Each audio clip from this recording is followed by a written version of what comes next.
Ma'am, do you have plan to personally talk to PBBM para sabihin niyo yung mga... Well, alam ko naman, kilala ko naman ng kapatid ko, ang instinct niyan, wag makialam. Ayaw niya nang hihimasok, nang gugulo. Pero para sa akin, wag naman pinapahamak yung aking kapatid. Palibasa mabait, hindi naman ibig sabihin kinakailangan samantalahin.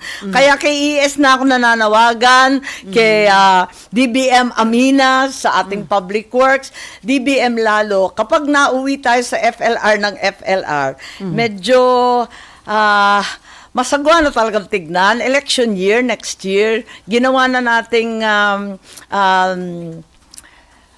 AKAP, ginawa na natin MAIP, yung PhilHealth, AKAP, yung 4Ps, ginawa na nating for later release lahat ng Public Works at nawala bigla lahat ng flagship program.